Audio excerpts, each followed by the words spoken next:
Time for a Revitalizing Vancouver update, the latest on construction projects across Vancouver paid for with your bond dollars. I'm Nick Voll. Kiggins Bowl has been the site of countless football and soccer games over the years, and construction is nearly complete on a makeover that will make it better than ever for students and for fans. Kiggins Bowl was designed in 1933 and built in 1936. We found these original blueprints in the district office. You can see the plans for stadium seating and how a baseball diamond fit into the space. That's why Kiggins has its unusual curved shape. Originally called Vancouver Municipal Stadium, it was renamed after former Mayor J.P. Kiggins. The main grandstand was constructed in 1945 with lights put in the following year. You can see in this old aerial photo how they squeezed a baseball diamond onto the north side after the main area was converted into a football field. The construction project lead, Chuck Stiller, met me to take a tour of the site and see all the things that will make this the best place to watch and play sports in Clark County.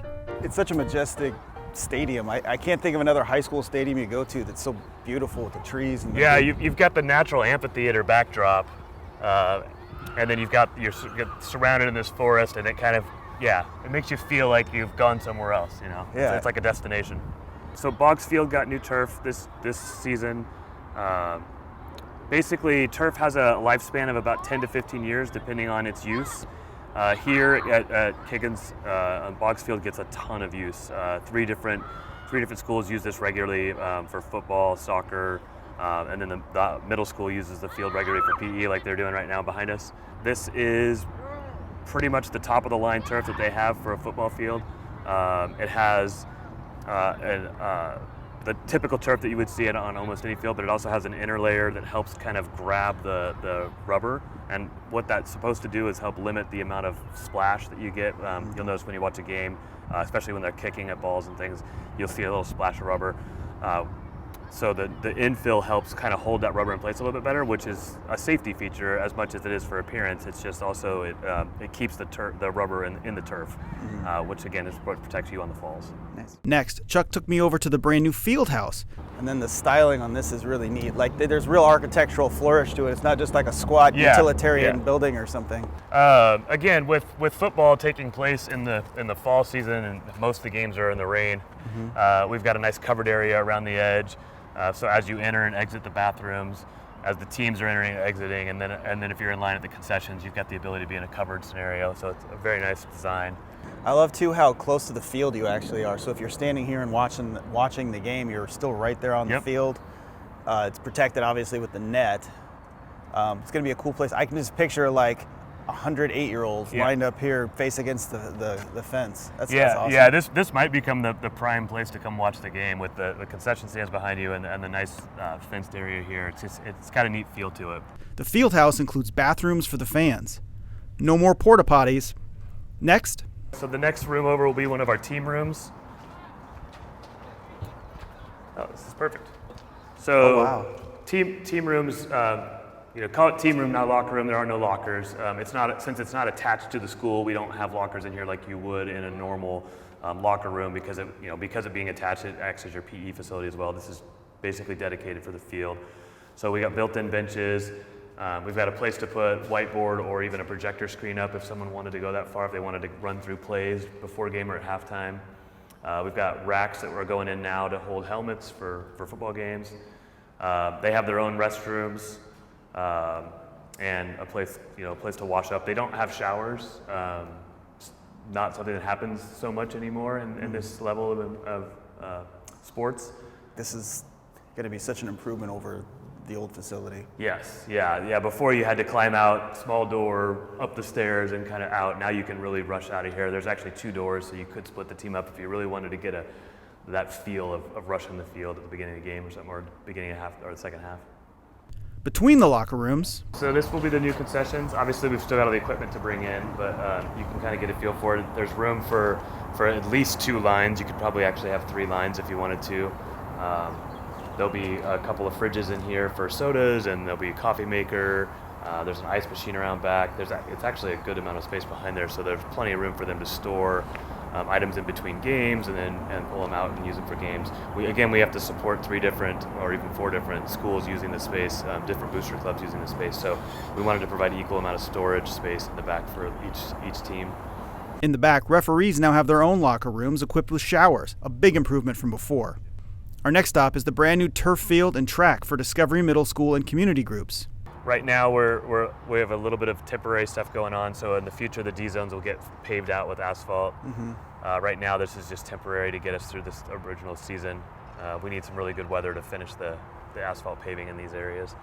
But again, full-size football, soccer, lacrosse field, brand new discus and shot put facilities, which are really nice, some of the nicer ones I've seen. Stands for the fans, which is nice. Yeah, some new stands for the fans, which the old field that was here that got used didn't have any stands at all. Now back to the main field. You know, when you're at Kiggins, there's always a lot of visitors. And of course they want to sit on their own side. They don't want to sit with the other team. Yep. So it's nice that they actually have a good place to sit. Yeah, this definitely upgrades that. The other ones were a little bit on the ready to be replaced side of things. So these are nice. They're you know, they meet all the codes. They have ADA sections down below.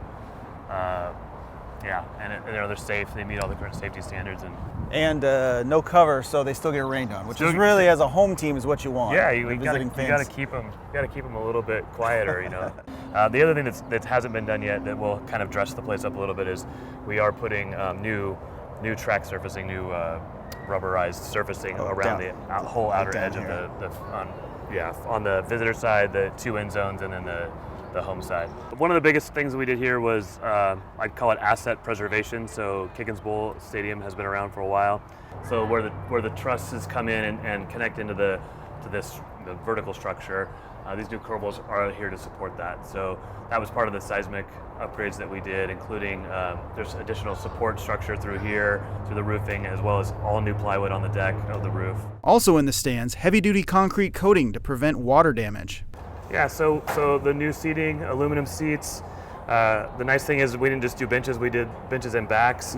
Still have a good aisle to sit in, to walk through and stuff, but having the ability to sit and up off the concrete, up off the water that might be flowing on the rainy day, and having it back. You know, everybody doesn't have to bring their own seats anymore. You know, you might bring a little pad if you want to stay warmer, but.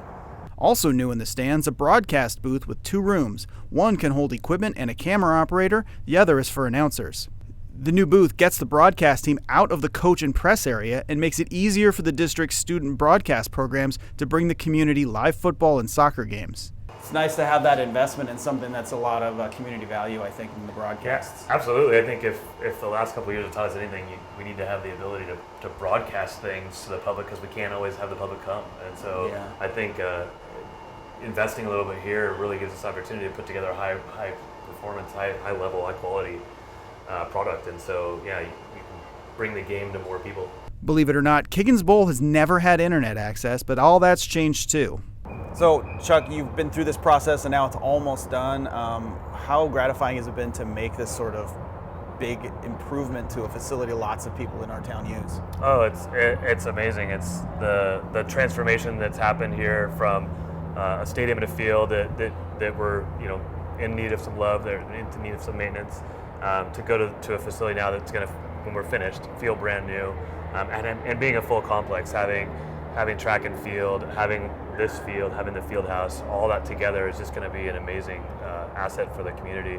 I remember when we started having games last year, you could already feel the energy from some of the booster people that were here early setting up. They're like, oh, this is, you know, it's starting to really take shape. And, you know, when it looks good, it makes you feel better about it, makes you treat it a little bit better, and it becomes a place that you want to go and experience. So I think people are going to love it. I think it's great that people included this. You know, we were able to include this in the bond, and that people passed the bond, so that some of the money could come here. Athletics are a huge part of many students' day.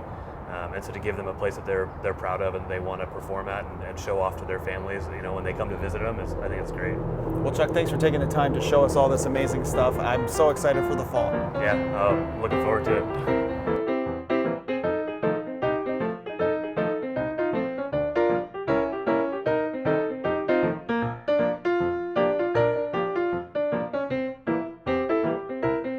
To see more updates on construction projects across Vancouver, check out vansd.org/reschools. Thank you so much for watching. I'm Nick Voll.